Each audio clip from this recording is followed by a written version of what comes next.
कचौरियां समोसे पकौड़े लाश बश खुशबूवा इलाके में आऊँ गहमी तरीके नाल फैलने लग पैनियां। आते भाई केड़े इलाके ने हो? टोपा टेक सिंह माशाअल्लाह जी टोपा टेक सिंह गला करसा जी खरिया साहब सच्चिया ते सुचिया अस्सलाम वालेकुम। मेरा नाम है जी कामरान अहमद। मुख्तलिफ तुसी मैं वेखने रहने हो फेसबुक ते टिकटॉक ते। माशाअल्लाह जी नवा पेज है असा ना ऐसा पेज है तुसी फॉलो भी पावा ते याद भी करसो। और इस टाइम मैं खलोता पे अपनी शहर ने विचो ते रमज़ान ना सीजन पे चलना है और शाम जिस टाइम होनी तो नाल ही कचौरियां समोसे पकौड़े लाश बश खुशबूवा इलाके में आऊँ गहमी तरीके नाल फैलने लग पैनियां।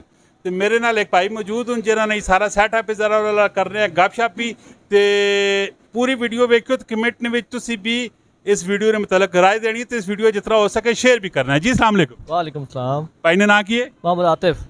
आतिफ वेख के तेरा ना किथे किथे पे आना है भी मेरे भरा वे इसका नाम भी आतिफ ही है। आतिफ भाई केड़े इलाके ने हो? टोपा टेक सिंह माशाअल्लाह जी टोपा टेक सिंह ते कितने टाइम चो ही तुसी काम पे करने हो? तकरीबन 6-7 साल तो काम कर रहे थे। 6-7 साल तो काम पे करने हो ते एक कचौरी शोरी विच की कुछ पैना है जरा कचौरी नहीं मतलब स्पेशल जरा दसो ना। कचौरी दो किस्म की बनती है, कीमे वाली बनती है तो एक चिकन वाली बनती है।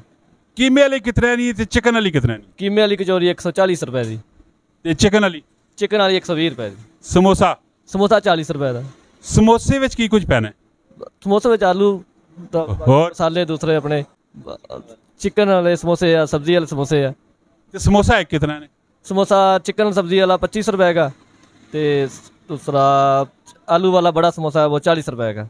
अच्छा ये हालांकि आहन की सेहत मारू तलिया चीज़ा सही नहीं होनियां ठीक है मैदे खराब हो भी नहीं इस मतलब क्या आखना चाहते हो? बस अपना दूसरा सारा अपना मटीरियल ਅਸੀਂ ਇੱਕ ਨੰਬਰ ਇਸਤੇਮਾਲ ਕਰਦੇ ਆ। ਉਹ ਗੱਲ ਠੀਕ ਹੈ ਮੈਂ ਨਾ ਪਿਆਣਾ ਤੁਸੀਂ 2 ਨੰਬਰ ਮਟੀਰੀਅਲ ਇਸਤੇਮਾਲ ਕਰਨੇ ਪੈਣੇ ਹੋ ਤੁਸੀਂ 1 ਨੰਬਰ ਹੀ ਕਰਨੇ ਪੈਣੇ ਹੋ। ਮੈਂ ਦੱਸੋ ਕਿ ਇਸ ਸਾਲ ਮੈਦਾ ਸ਼ਾਦਾ ਤੜਕਾ ਛੜਕਾ ਮੈਦੇ लगना है जिस टाइम आओ तलियां चीज़ा खाना है बंदा ठीक है तो मैदा खराब होने नहीं कोई नहीं आंदा ਹੈਗਾ मैदा खराब। कमेंट सैक्शन में तुसा जरूर दसना जी कि समोसे कचौरियां शोरियां ਜਿਹੜੇ ਤੁਸੀਂ ਖਾਣੇ ਹੋ ਇਸ ਸਾਲ ਮੈਦਾ ਖਰਾਬ ਹੋਣਾ ਹੈ ਕਿ ਨਹੀਂ ਹੋਣਾ ਹੈ। ਤੇ ਮੈਦੇ ਦੇ ਮਰੀਜ਼ ਹੁੰਦੇ ਆ ਉਹਨਾਂ ਨੂੰ ਕੋਈ ਮਹਿਸੂਸ ਹੁੰਦਾ ਬਾਕੀ ਜਿਹੜੇ ਨਹੀਂ ਹੁੰਦਾ ਉਹ ਖਾਂਦੇ ਆ ਉਹਨਾਂ ਨੂੰ ਨਹੀਂ ਮਹਿਸੂਸ ਹੁੰਦਾ ਹੈਗਾ ਮੈਦਾ नहीं खराब ਹੁੰਦਾ। अच्छा मैं दसो कि रोजाना कितनी कुछ कचौरियां बेचनी हो? सिर्फ कचौरियां ने दसो कचौरियां कितनी बेचनी हो? कचौरियां तकरीबन 50 कचौरी निकल जाती है जी। ते समोसे समोसे निकल जाता 300 350 समोसा निकल जाता। काम काज सही है शुक्र अल्लाह पाक दा। ये तो सारे सेटअप टोटल कितने कुछ जातक हो? 5 जाकत है इधर 5 जातक हो बाकी 3 ऊपर कारखाने होंगे हैं। 5 ते 3 8 बंदे ने रोजगार लगा पे। हाँ जी 8 बंदे रोज खुश हो? खुश ने असली वीडियो देखने होनी हो ਵੇਖਦੇ ਹੁੰਦੇ मजा आना है ਮਜ਼ਾ ਆਉਂਦਾ ਜੀ। कोई कमेंट कोई ऐसे नहीं सी लाना चाहो कचौरियां ने मुतालुक समोसा ने मुतालुक इन्हां भरावां दोस्तां वास्ते दिल खोल के ला सकने। रमज़ान ਦਾ ਇਹੀ ਹੁੰਦਾ ਖਾਓ ਪੀਓ ਆਪਣਾ ਅਫਤਾਰੀ ਦੇ ਟਾਈਮ ਚੀਜ਼ਾਂ ਲਵੋ ਬਸ। बातां ना करो ਬਾਤਾਂ ਵੀ ਕਰੋ। सिर्फ काला पीड़ा ही नहीं है बातां भी करनियां ते एक दूसरे नाल ख्याल भी रखना है ठीक है।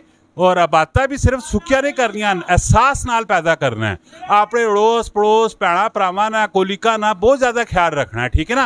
सिर्फ तुसी नमाज़ा पढ़ने रह सो बातां करने रह सो बाहर निकल सो जिस टाइम ते लोगों ना एहसास ख्याल ना कर सो ठीक है तो उसना कोई फायदा नहीं। अपना खास करके अड़ोस पड़ोस के ख्याल रखो अपने भैणा भरावां का ख्याल रखो अपनी औलाद का ख्याल रखो। कोशिश करो कि तुसा नी जात तो किसी बंदे नी दिल आजारी ना हो ठीक है। तुसा नी जात तो अगले बंदे ने चेहरे ते मुस्कुराहट होवे। मेरे नाल माशाअल्लाह 2 भरा नहीं हले 2 भरा अपने रोज़गार नहीं आकल लाल ने रोज़गार नहीं खातर आए पे और टोपा टेक सिंह विचों आए पे असां इस इलाके में टैक्सला ने विचों ते रोज़गार इन्ना पे मिलना है। वैसे अपना इलाका क्यों छोड़ा क्यों नहीं?